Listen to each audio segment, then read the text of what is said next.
बिस्मिल्लाहिर्रहमानिर्रहीम। Chapter number 3 ethics. Chapter number 3 ethics क्या है? एथिक्स का लफ्ज एक ग्रीक वर्ड ईथोस से निकला है, जिसका मतलब होता है कैरेक्टर। अच्छा, एरिस्टोटल कहता था, बड़ा बड़ा अजीब ठंडा मीठा सा चैप्टर है, इसको होम्योपैथिक सा चैप्टर है। एज इट इज आपने इसको क्रैम करना है, कोई इसमें टेक्निकल बात नहीं है, कोई न्यूमेरिक पार्ट नहीं है, ये सिर्फ एक रट्टा है। एथिक्स एक ग्रीक वर्ड इथोस से निकला है, जिसका मतलब है कैरेक्टर और कस्टम्स, रवायात। एरिस्टोटल अरस्तु जो है वो पहला फिलोसोफर था जो कहता था कि जिसने एथिक्स पढ़ी, और वो कहता था कि अगर माशरे में एथिक्स आ जाए तो एथिक्स इतनी बड़ी या एक मतलब इखलाकियात आ जाए, इसको ऐसे कह लें, तो वो इतना बेहतर है कि वो मोरल, रिलीजियस और लीगल कॉन्सेप्ट से ज्यादा बेहतर ऑप्शन है। देखें, कानून से भी बेहतर है। इवन वो कहता है कि दीनदारी में शरई हदूद है, लेकिन अगर एक बंदा बाइखलाक हो तो वो उससे भी बालातर, उससे भी बेहतर इंसान बन जाता है, और मोरल इन तीनों से बेहतर है। सर ये याद करनी है? नहीं, सिर्फ रीड करनी, खत्म, एक बार पढ़ने काफी है। Sir ethics for tax legislation. Tax legislators कौन है? कानून साज, जो कानून बनाते हैं। वो कहता है legislative office is a public trust and every effort to realize personal gain through official conduct is a violation of that trust. Sir हमारे यहाँ बड़ी अनफॉर्चुनेट बात है कि जो बंदे कानून साजी में इन्वॉल्व हैं, जो बंदे पार्लियामेंट्स में बैठे हुए हैं, वो अपने जाती मफाद को मलूजे खातिर रख के कानून पास करवा लेते हैं। सर जिनकी अपनी शुगर मिल्स हैं,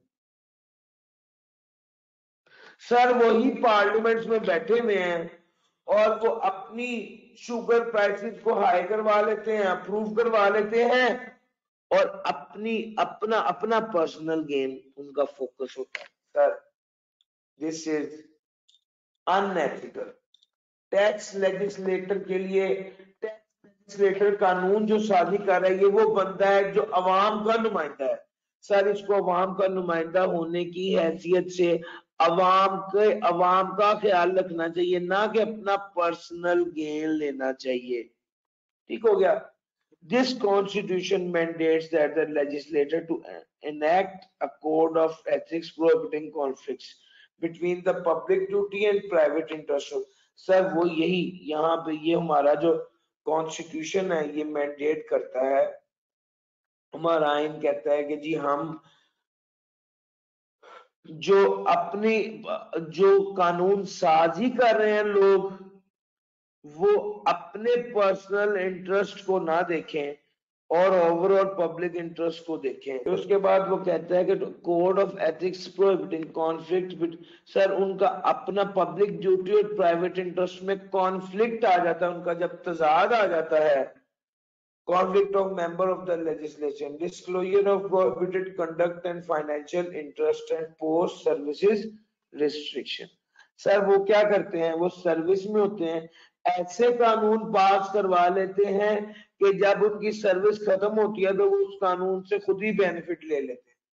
यानी डेयरी में आपको बड़ी ज्यादा उन्होंने मराद दे दिया और बड़ी ज्यादा टैक्स कंसेशंस मिल गई हैं, और आपने क्या किया? आपने उस सबको लेने के बाद फौरी तौर पर खुद डेयरी का बिजनेस शुरू कर दिया।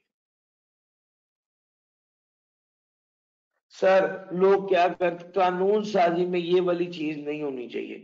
फिर उसके बाद उसने कहा in addition the constitution require करता है कि the legislator enact a code of ethics for all officials and employee of the state and political supervision. Sir ये भी एक प्रॉपर कोड ऑफ एथिक्स है इन लोगों के लिए भी जो कानून साजी करते हैं, इस चीज को इंश्योर करने के लिए कि ये अपना जाती फायदा ना ले। Sir chapter number 2 cannons of taxation. अच्छा, ये एडम स्मिथ के कैनन्स ऑफ टैक्स था कि कितना टैक्स अदा करना है मुझे भी पता हो, जिसने वसूल करना है उससे भी पता हो और यकीन हो। पहला पॉइंट। दूसरा सी था कन्वीनियंस, टैक्स अदा करने का मोड और टाइमिंग आसान हो ताकि मैं इजीली टैक्स अदा कर सकूं जी। पहला ई था इकोनॉमी। इकोनॉमी से मुराद था टैक्स को कलेक्ट करना आसान हो, टैक्स अच्छे तरीके से एडमिनिस्टर हो रहा हो ताकि टैक्स के पैसे को कलेक्ट करने पे बहुत ज्यादा खर्च ना आए। और चौथा है कैनन्स ऑफ इक्विटी। उसमें वो कहता है हर बंदे को टैक्स अदा करना चाहिए जितनी उसकी इस्तात और एबिलिटी टू पे है उसकी बेस पे। रिच लोगों को ज्यादा टैक्स अदा करना चाहिए और पुअर लोगों को कम टैक्स अदा करना चाहिए, उन्हें टैक्स माफ होना चाहिए। तो जनाब वो कहते हैं कि इक्विटी से मुराद यही कॉन्सेप्ट हमने एबिलिटी टू पे में भी पढ़ा था, यही कॉन्सेप्ट हम कहते हैं कैनन ऑफ इक्विटी भी है एडम स्मिथ का। सर 2C2E ये हम पढ़ चुके। कुछ एडिशनल कैनन्स भी हैं, इसको भी पढ़ लेते हैं, ये बड़े अहम है जनाब। सबसे पहला कैनन ऑफ प्रोडक्टिविटी, ये भी वहां पे लिखे हुए हैं, नाम सिर्फ मुख्तलिफ है। यानी इसको हम फिस्कल एडिक्वेसी कहते हैं। याद आया, इतना पैसा जमा होना चाहिए टैक्स से कि हमारा मुल्क इतना रेवेन्यू जमा कर ले कि इससे बोरो करने की जरूरत ना पड़े। दूसरा कैनन ऑफ इलास्टिसिटी, कवानीन ऐसे होने चाहिए, टैक्स के कवानीन ऐसे होने चाहिए कि वो इलास्टिक इन नेचर हो, यानी टैक्स की जरूरत ज्यादा हो तो ऐसे कवानीन हो चाहिए हम टैक्स को बढ़ा दें, टैक्स की जरूरत कम हो तो ऐसे कवानीन होने चाहिए। मतलब इतना आसान होना चाहिए कि हम टैक्स को ज्यादा चाहिए तो टैक्स रेट बढ़ा दें, कम चाहिए तो उसको कम कर दें। अच्छा आप गौर करें, हमारा जो कानून है वो भी ऐसा ही है। इन्होंने कहा हुआ है कि टैक्स रेट लिखे हुए हैं स्केड्यूल 1 में लेट से, तो जनाब वो स्केड्यूल 1 से टैक्स रेट को चेंज करते हैं, पूरा कानून बदलने की जरूरत। तो जनाब वो कहता है अगर गवर्नमेंट को ज्यादा पैसे चाहिए तो वो ज्यादा, ताकि वो ज्यादा इनकम जनरेट कर सकें ज्यादा रेट पे, तो ये वाला काम इनके लिए आसान होना चाहिए। कैनन ऑफ फ्लेक्सिबिलिटी, वो कहता है it should be easily possible for the authorities to revise the tax structure with respect to its coverage and rates to suit the changing requirements of the economy. वो कहता है with changing time and condition, tax system needs to be changed without much difficulty. So ये तीसरा point है canon of flexibility का, जिसमें वो कहता है कि आपका ऐसा निजाम होना चाहिए कि अथॉरिटीज के लिए टैक्स के निजाम को बदलना आसान हो, फ्लेक्सिबल हो, टैक्स के निजाम को बदलना आसान हो, यानी फ्लेक्सिबिलिटी हो कि टैक्स के निजाम को हम इजीली बदल सकें। ऊपर है टैक्स की कमाई को कम या ज्यादा, सर इलास्टिसिटी है टैक्स की कमाई को कम या ज्यादा कर सकें, फ्लेक्सिबिलिटी है टैक्स के निजाम और टैक्स के स्ट्रक्चर को चेंज कर सकें। सर ये फर्क है।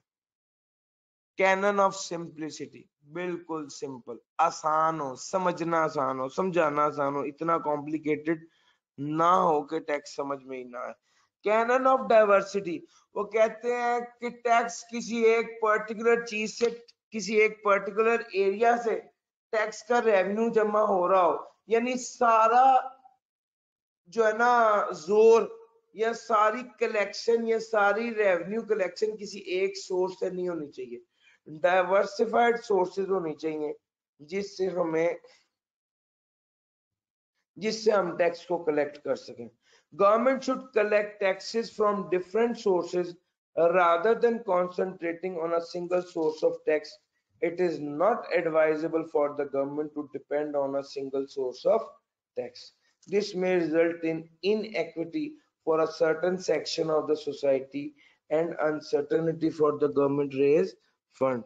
Sir, जाहिर बात है अगर एक ही सोर्स से टैक्स कलेक्ट कर लेंगे उसी पे जोर दे देंगे, मिसाल के तौर पे सेल टैक्स है या इनकम टैक्स, अगर इसी से ही सारा टैक्स आ रहा होगा तो जनाब कल को सेल्स पे एक डिप आ जाएगा, कम हो जाएंगी तो गवर्नमेंट का रेवेन्यू भी कम हो जाएगा। तो किसी एक सोर्स पे रिलाय नहीं करना चाहिए, डाइवर्सिफाइड सोर्सेज होनी चाहिए।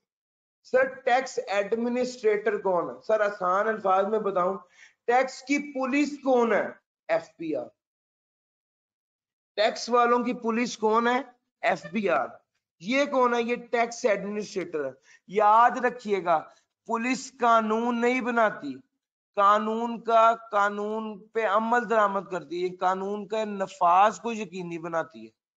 सर ये ट्रैफिक वार्डन जो खड़े हैं, ये इन्होंने कानून नहीं बनाया, इनको तो खड़ा किया गया है कि इंश्योर करें कि कानून की पाबंदी की जाए। पुलिस भी इसी तरह ही है, पुलिस कानून नहीं बनाती, पुलिस कानून की पाबंदी को इंश्योर करती है। सर एथिक्स फॉर टैक्स, अब टैक्स एडमिनिस्ट्रेटर कौन है? ये भी वो लोग हैं, ये कानून नहीं बनाते बल्कि कानून की कंप्लायंस को इंश्योर करते हैं। ये कौन सा इदारा है जी? FBR, Federal Board of Revenue, is empowered under the law to monitor, assess, levy and collect tax as provided in the tax statutes. There are a number of occasions whereby they possess। अच्छा जी, कौन कौन से power है?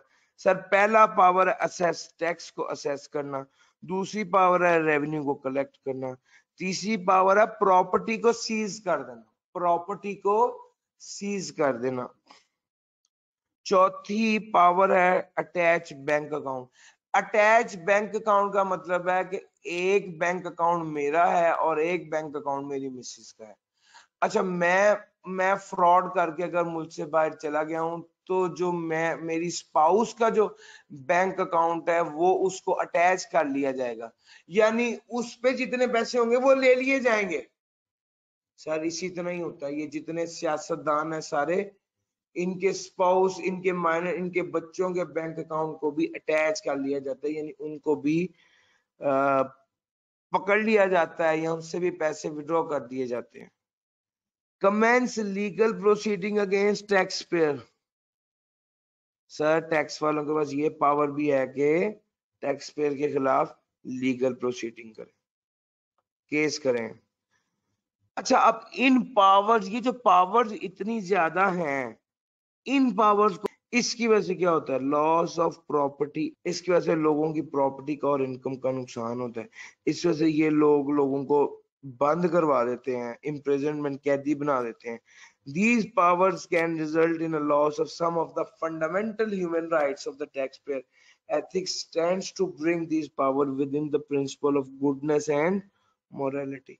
वो कहता है कि इन powers की वजह से कुछ fundamental human rights of the tax payer का लॉस होता है, और ethics tend to bring these power within the principle of goodness and. जो पावर्स इनको मिलती हैं ये इनको मिसयूज करने की वजह से। Sir pillars of tax administration, tax administration की बुनियाद, असास, सतून क्या है? सर ये चार चीजें। सर सबसे पहले फेयरनेस। फेयरनेस का मतलब होता है सबके साथ फेयर, सबके साथ न्यूट्रल, सबके साथ कंसिस्टेंट रहे। दूसरा ट्रांसपेरेंसी। ट्रांसपेरेंसी का मतलब होता है ट्रांसपेरेंट, ट्रांसपेरेंसी का मतलब होता है ट्रांसपेरेंट रहना। ट्रांसपेरेंट से मुराद है all proceeding must be transparent and must be seen as a, इसको आसान अल्फाज में कहते हैं, उर्दू में लफ्ज सोच रहा था मैं, ज़हन में आ गया, शफाफ। यार आपका किसी का टैक्स बनता था, आपने उसके साथ क्या मामला किया? उसका टैक्स माफ किया, उसको टैक्स अदा करने को कहा, जो भी कहा क्लियर सबके सामने हो। ट्रांसपेरेंसी का ये मतलब होता है। अंडर द टेबल छुपा के बात करना, जी आप मेरी बात अलहदगी में सुने, ये वो, ये चीजें नहीं होनी चाहिए। हर चीज डंके की चोट पे होनी चाहिए, क्लियर होनी चाहिए, सबके सामने होनी चाहिए। एक्विटी, सारे लोगों के साथ एक जैसा चले। अच्छा, पाकिस्तान में तो अजीब ही मामला है। पाकिस्तान में इशू ये है कि पुअर और सैलरीड क्लास से अपने टैक्स के टारगेट को पूरा करते हैं, और वो जो बड़े बड़े बिजनेसमैन हैं वो अपना टैक्स अदा नहीं कर रहे होते। Sir this is equity. Equity कहता है कि टैक्स एडमिनिस्ट्रेटर जो है अपने ऑब्जेक्टिव्स को इररेशनल मैनर से अचीव ना करे। अच्छा, ये अब देखें, सैलरीड पर्सन जो होता है ना, याद रखिएगा, ये तो मजबूर होता है, यानी इसको सैलरी मिलनी ही टैक्स कटने के बाद है, तो सर ये अपनी जगह पे मजबूर होता है। तो इसके हवाले से जो कहा यह गया है कि सर, और टैक्स वाले क्या करते हैं, ज्यादा इन पे ही टैक्स लगाते हैं, और इन्हीं से ही अपना टारगेट अचीव करने की कोशिश करते हैं। असूल ये बनता है, एबिलिटी टू पे का तकाजा भी है कि जिस बंदे की इनकम ज्यादा है उससे ज्यादा टैक्स लिया जाए, लेकिन ऐसा होता नहीं है। Accountability, there must be a strong system of accountability which should control corruption, nepotism and maladministration.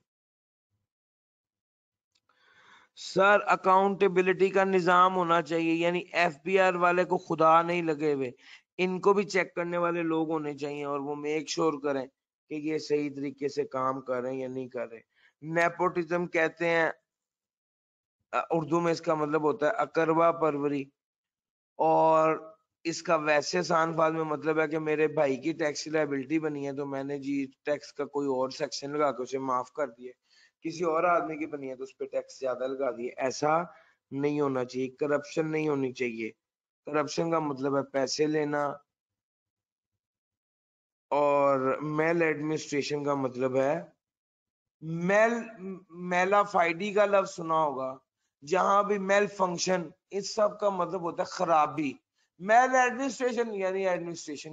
Ethical issues क्या क्या हैं सर? वो जो 4 पिलर्स हमने पढ़े हैं उसके हवाले से कुछ एथिकल इश्यूज हैं, जरा उसकी बात अगर हम करें तो सबसे पहले वो कहता है acceptance of gift, political influence, lack of autonomy, conflict of interest, confidentiality, selective inconsistent application of law, discretion और corruption। यानी ये सारे एथिकल इश्यूज हैं। हम तोहफा कबूल कर लेते हैं, मियाँ साहब का फोन आ गया कि ये मेरा बंदा है, इस पे टैक्स नहीं लगाना। लैक ऑफ ऑटोनॉमी, यानी आपको ऊपर वाले लोगों से पूछ के फाइनल फैसला करना पड़ता है। Conflict of interest, conflict of interest ये है कि मैं एफबीआर में मुलाजमत करता हूँ, एक बंदा मेरे पास आया तो मैंने कहा आपका टैक्स तो ज्यादा बन रहा है, ये कार्ड पकड़े इस बंदे के पास चले जाए। अच्छा, वो बंदा जो है वो मेरा ही भाई है और मैं क्या कर रहा हूँ, यानी मैं उसको गाइड नहीं कर रहा, जबकि गाइडेंस के लिए मैं उसे एक दूसरे मतलब दूसरे टैक्स प्रैक्टिशनर के पास भेज देता हूँ, यानी वो अपने ही भाई के पास भेज देता हूँ ताकि वो उसे हेल्प करे। सर ये कॉन्फ्लिक्ट ऑफ इंटरेस्ट है, मैं अपने फायदे के लिए अपने फायदे को मलूजे खातिर रखूंगा और सर्विसेज सही तरीके से टैक्स डिपार्टमेंट में नहीं दे सकूंगा। कॉन्फिडेंशियलिटी, सर टैक्स वाले डिपार्टमेंट में ओथ लेते हैं कि हम जनाब इंफॉर्मेशन किसी को लीक नहीं करेंगे, लेकिन आप देखें कि हर चौथे प्रोग्राम में ये डिस्कशन हो रही होती है, ये जो सियासी प्रोग्राम्स होते हैं कि किसने कितने टैक्स जमा कराए, जबकि ये ऑफिशियली ऐसे नहीं कर सकते, ये इंतहाई अनएथिकल है। डिस्क्रिशन, अपनी मर्जी करना, करप्शन, पैसे ले लेना, सिलेक्टिव या इनकंसिस्टेंट एप्लीकेशन ऑफ लॉ, जब आपका भाई आया तो आपने आयत का मफहूम अपने मतलब से निकाल लिए, जब और कोई बंदा आया तो आपने उस वक्त कोई और बात कर दी। ऐसा नहीं होना चाहिए। In order to avoid pitfall of the abusive use of discretion, sir ये सारे जो पिटफॉल्स हैं, ये इश्यूज हैं, ये जो खराबियां हैं, इसको किन चीजों के जरिए ठीक किया जा सकता है? सर ये कुछ चीजें इसने लिख दी हैं। Open finding, open plans, fair, open policy, open reasons, open rule, open president. Sir इसको ट्रांसपेरेंसी कहते हैं इन सारी चीजों को, यानी सबके सामने प्लानिंग हो, फाइंडिंग हो, सबके सामने रखा जाए, सबके सामने पॉलिसी हो, आप पे फाइन किया गया, क्यों किया गया, उसकी रीजन सबके सामने रखी जाए, रूल्स बनाए जाए, प्रेसिडेंट सबके सामने हो जिसके मुताबिक फैसला होना। सर ये सारे एथिकल इश्यूज थे। टैक्स इंप्लीमेंटेशन अथॉरिटी की जिम्मेदारियां क्या क्या हैं? सर इसकी बात कर लेते हैं। इसके बारे में वो कहता है कि a concise code which can enlist responsibility of tax administration can be as under. Sir कौन कौन से कंसाइज कोड्स हैं that can enlist responsibility of tax administration? अच्छा जी, कंसाइज कोड जो बता रहा है कि कौन कौन सी टैक्स एडमिनिस्ट्रेशन की गलती है, जिम्मेदारियां हैं, सॉरी। सबसे पहला, खुद सारे कवानीन की पाबंदी करें और किसी बंदे को कोई रियायत ना दें जो कि कानून ने नहीं दी हुई। दूसरा, खुद ऑनेस्ट और इंटेग्रल रहें, यानी खुद ईमानदार हैं। तीसरा, इम्पार्शल, फेयर, न्यूट्रल और कंसिस्टेंट रहें। चौथा, prompt, efficient and quality service to all stakeholders. पांचवा, refrain from actively participating in political activities. पांचवा, accurately record proceeding and maintain taxpayer information in the strictest confidence and highest level of security. छठा, refrain from soliciting gift for action and non-action. Sir, solicit कहते हैं entice करने को, मांगने को। वो कहता है रुके रहें, गुरेज करें किसी को ये कहने से कि हमें गिफ्ट दें। सर, पॉलिटिकल एक्टिविटी से बच के रहें। फिर उसके बाद उसने कहा है प्रोसीडिंग को रिकॉर्ड करें, मेंटेन टैक्सपेयर इंफॉर्मेशन, कॉन्फिडेंस रखें, कॉन्फिडेंशियलिटी आपसे पहले बात की है। सर, सारे स्टेक होल्डर्स को क्वालिटी सर्विस दे, अच्छे तरीके से उनके साथ पेश आए, फेयर। और सर ये देखें, ये फेयर, वो जो 4 पिलर्स पड़े थे मोर और लेस वही यहाँ पे भी हैं। अच्छा जी, नेक्स्ट ये है, जब आपने रेवेन्यू कलेक्ट करना होता है तब एफर्ट करते हैं, लेकिन जब कोई रिफंड मांगता है तो आप मुंह छुपाते फिरते हैं या आप उससे पैसे मांगते हैं। वो कहता है जब आपको रिफंड भी देना हो तो उसी एफर्ट के साथ दें। Respond to the valid tax payer refund claim with the same diligence. पहले तो टैक्स को कलेक्ट करने के लिए मैक्सिमम काम करें। Educate taxpayer on their rights and responsibilities to ensure that highest possible level of voluntary compliance to the educate करना होता है हमने taxpayer को on their rights and responsibilities to ensure the highest possible levels of voluntary compliance to the। अच्छा जनाब, ये tax implementers की बात खत्म होगी। मैं आपको अभी बताता चलूं, इस चैप्टर में सबसे ज्यादा important ethics for tax implementers है। तो जनाब ये आपने अच्छे से याद करना है। पेपर में अगर इस चैप्टर में से 10 बार सवाल आया है तो 7 बार सवाल इस एरिया में से आए।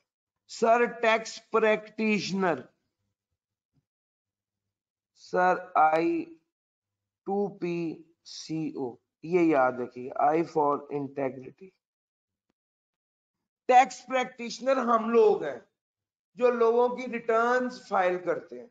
तो वो कहता है कि टैक्स प्रैक्टिशनर के हवाले से कौन सी एथिक्स है जी। सबसे पहला पॉइंट तो ये है कि वो इंटेग्रल रहे। दूसरा,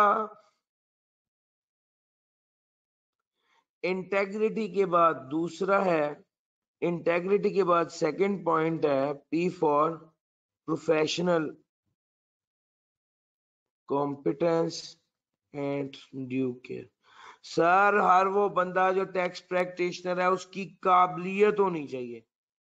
सर, ये काबिलियत कहां से आती है? क्वालिफिकेशन से।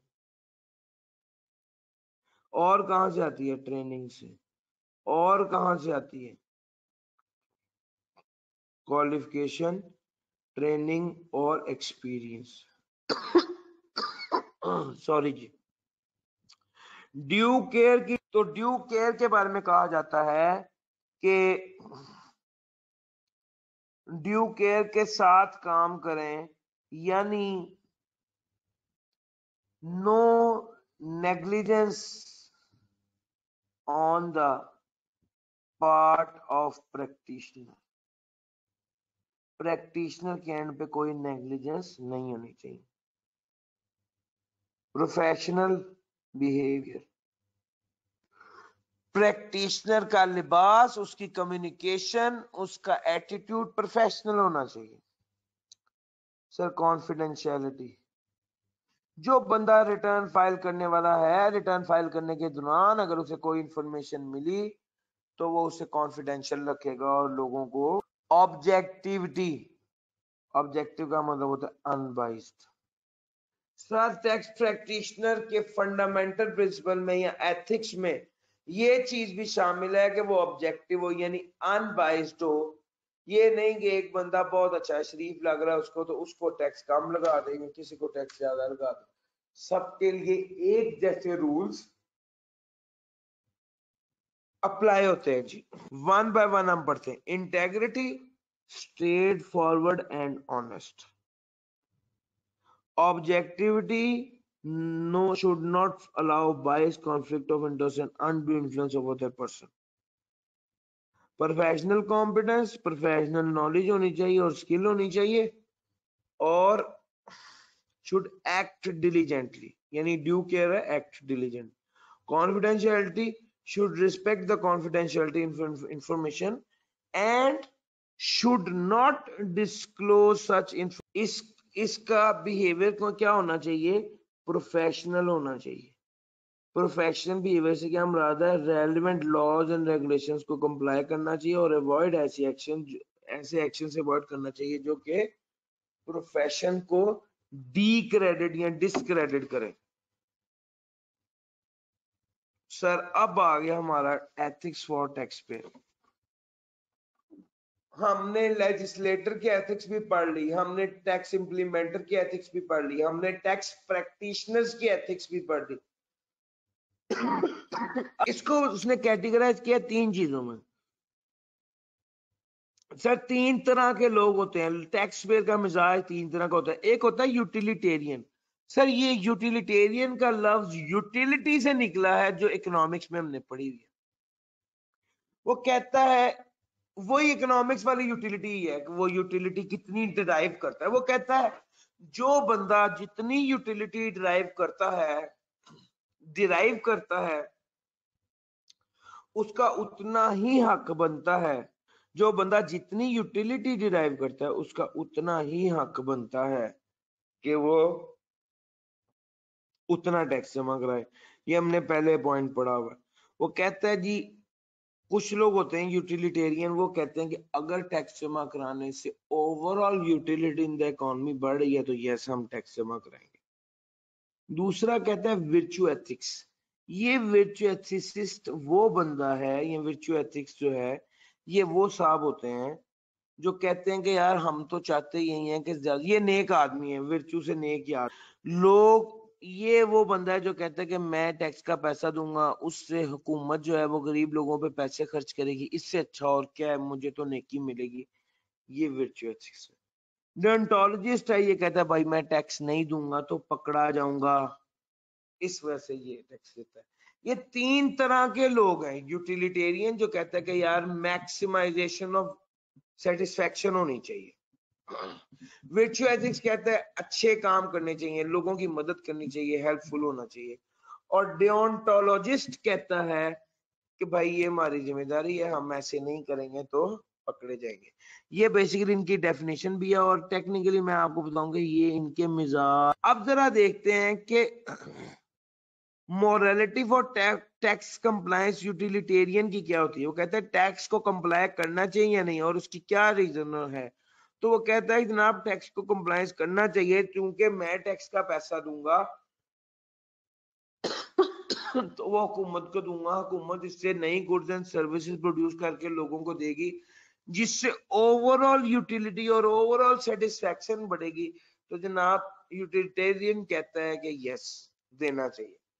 अच्छा विर्चू एथिक्स ये कहता है मैं टैक्स दूंगा तो उससे और लोगों को फायदा होगा और लोगों को अपॉर्चुनिटीज मिलेंगी, तो सर मैं तो टैक्स देना चाहूंगा. विर्चू एथिक्स भी कहता है. डियोंटोलॉजिस्ट कहता है कि भाई मैं टैक्स नहीं दूंगा तो मुझे पुलिस आके पकड़ के ले जाएगी. डियोंटोलॉजिस्ट कहता है मैं टैक्स दूंगा तो मेरे पैसे से अस्पताल बनेंगे और रोड्स बनेंगे. ले जनाब थर्ड पॉइंट है what if tax collected is utilised in helping the poor. अगर जो टैक्स है कलेक्ट किया गया वो पुअर की मदद के लिए इस्तेमाल हो तो इसके बारे में यूटिलिटेरियन कहते हैं कि हाँ ठीक है, इससे ओवरऑल इकोनॉमी जो है उसमें यूटिलिटी बढ़ेगी, सेटिस्फैक्शन बढ़ेगी, हम वो इससे राजी है. विर्चुअस कहते हैं हाँ इससे अच्छा और क्या है कि लोगों की खिदमत की जाए. तीसरा डेंटोलॉजिस्ट कहते हैं कि हाँ ये भी हमारी जिम्मेदारी है कि हम और लोगों का ख्याल रखें, इस वजह से वो भी इससे एग्री है. अच्छा जी इसके बाद 2 टर्म्स, अच्छा ये आपने पढ़ लिया तो मैं पहले आपको वो 2 टर्म्स पढ़ा दूं. एक टर्म कहते हैं टैक्स अवॉइडेंस और एक टर्म कहते हैं टैक्स इवेजन. जरा इसको समझिएगा. टैक्स इवेजन कहते हैं चोरी करने को, टैक्स अवॉइडेंस कहते हैं एक्सप्लॉइट करने को. अब जरा टैक्स ये बिल्कुल ऐसा ही है जैसे मैंने आपसे पूछा कि आपने होमवर्क किया या नहीं किया. अच्छा, एक बच्चा हुआ जिसने नहीं किया और वो कहता है मैंने होमवर्क किया है, वो झूठ बोल रहा है। और एक बच्चा खामोश रहता है, जवाब नहीं देता। तो जनाब, जो बच्चा खामोश रहा है इसने गलती नहीं की, लेकिन जिस बच्चे ने झूठ बोला कि हाँ मैंने किया जबकि नहीं बोला था, नहीं किया था, ये गलत है। बिल्कुल इसी तरह ही टैक्स एवेजन है, टैक्स की चोरी, टैक्स को चुराना। सर ये एक इलीगल काम है, इस पे आप पे केस हो जाता है। आप अपनी इनकम को या कम करके दिखाते हैं, या टैक्स लायबिलिटी को कम करके दिखाते हैं, या अपने एक्सपेंसेस को ओवरस्टेट करके दिखाते हैं, सर ये सारी टैक्स इवेजन है और ये चोरी है। और नॉर्मली इनकम टैक्स के केस में टैक्स इवेजन काफी ज्यादा की जाती है। अच्छा, टैक्स अवॉइडेंस क्या है? कि कानून को मैनिपुलेट करना, कानून से कानून को एक्सप्लॉइट करना। मिसाल के तौर पे मैं इसको ऐसे समझाता हूं कि कुछ अर्सा पहले एक प्रॉपर्टी टैक्स में एक नई प्रॉपर्टी लगी, प्रॉपर्टी टैक्स में एक नया टैक्स लगा, और उन्होंने कहा कि हर वो बंदा जो एक किनाल के ऊपर के घर से रहता है, एक किनाल से ज्यादा का घर है, उस पे टैक्स लगेगा। और उन्होंने कहा कि ये लग्जरी टैक्स है जी। अच्छा, अब हुआ ये कि हमारे एक दोस्त थे, वो रहते थे 1.5 किनाल के घर पे। तो उन्होंने एक लॉयर से बात की, तो लॉयर ने कहा कि आप ऐसा करें कि आपका 2 किनाल का घर है, तो 1 किनाल आप अपनी मिसेज को गिफ्ट कर दें। उसने एक डीड लिखवाई और 1 किनाल अपनी मिसेज को गिफ्ट कर दिया। अब वो लोग उसी घर में ही रह रहे हैं, लेकिन उनपे ये वाला रूल अप्लाई नहीं होता और उनका टैक्स बच गया है, उन्होंने टैक्स अवॉइड कर लिया। This is tax avoidance. Tax avoidance है ही यही, टैक्स अवॉइडेंस है ही यही कि आप टैक्स की प्रोविजंस को एक्सप्लॉइट करें, मैनिपुलेट करें अपने फायदे के लिए, सर टैक्स को बचाने के लिए। This is tax avoidance. अब उसने जो 1 किनाल अपनी बीवी को दे दिया और 1 किनाल अपने पास रखा, तो इसका क्लियर कट मतलब है कि उसने कोई गलत बात नहीं की, उसने कोई इलीगल काम नहीं किया, लेकिन लीगल दायरे में रहते हुए, लीगल दायरे में रहते हुए, लीगल हदूद में रहते हुए उसने जो है वो काम किया है। तो ये this is not illegal, this is legal exploitation of the rules और टैक्स लॉज। दूसरे नंबर पे है tax avoidance is an attempt to reduce the amount of tax payable by means that are within the laws while making a full disclosure of the material information to the tax authority. Example की अगर हम बात करें तो वो कहता है कि जनाब लोग करते ही हैं कि जी काम पाकिस्तान का होता है, लेकिन वो tax deductions charging one business structure through incorporation establishment of offshore company in the tax haven. कुछ अपनी कंट्री को उस मुल्क में ले जाते हैं जहां पे टैक्स नहीं है, यानी टैक्स हेवन है। टैक्स हेवन वो होता है जहां पे रेट कम होता है या रेट होता ही नहीं है टैक्स का। अच्छा, इसमें ये कहा गया है कि अगर कोई बंदा टैक्स हेवन अपनी कंपनी जो है उसको टैक्स हेवन किसी ऐसे मुल्क में ले जाता है जहां पे टैक्स नहीं है, तो इस केस में उसने टैक्स को क्या कर लिया? अवॉइड कर लिया। तो जनाब this is tax avoidance.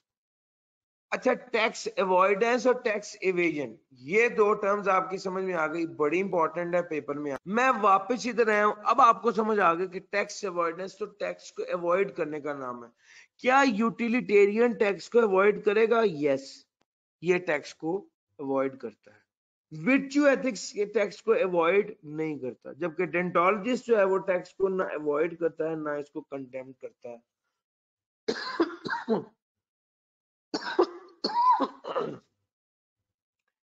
Ethics of tax payer की बात करें तो उसमें यूटिलिटेरियन, विर्च्यू एथिक्स और डेंटोलॉजिस्ट थे। हमने इसमें ये एक टेबल बना दिया, इसको याद करने की जरूरत है। अगर ये आ जाए तो ये 5 से 7 नंबर से ज्यादा का नहीं आएगा, और ये जो मटेरियल और डाटा है इसको आपने एज इट इज याद करना है। यही पढ़ाते पढ़ाते मैंने आपको टैक्स अवॉइडेंस और टैक्स इवेजन भी बता दिया। विसल ब्लोअर कौन होता है जनाब? Whistleblower means person who reports evasion of income tax to the competent authority to have power to take action against the person committing fraud, corruption or involved in evasion of tax, leading to detection, collection of tax fraud and corruption. Sir, whistleblower वो होता है जो सीटी बजा रहा होता है. अच्छा आप गौर करें, हमारे माशरे में अक्सर चौकीदार जो है उनके हाथ में गन नहीं होती और वो साइकिल पे जा रहे होते हैं सोसाइटी में और सीटी बजा के जाते हैं. यानी वो विसल ब्लोअर है, वो जो सीटी बजा रहा है इसका मतलब ये है कि वो अलर्ट कर रहा है लोगों को कि भाई मैं मौजूद हूँ. सर ये विसल ब्लोअर भी वो आदमी होता है जो टैक्स सीटी बजा के टैक्स वालों को मतवज्जे कर देता है कि ये बंदा टैक्स चोरी कर रहा है. बस person who reports evasion of income tax to the competent authority, ऐसी अथॉरिटी जिसके पास पावर है कि वो एक्शन ले सके, committing fraud, corruption or involved in evasion of tax leading to detection or collection of tax fraud or corruption. Sir ये whistle blower था.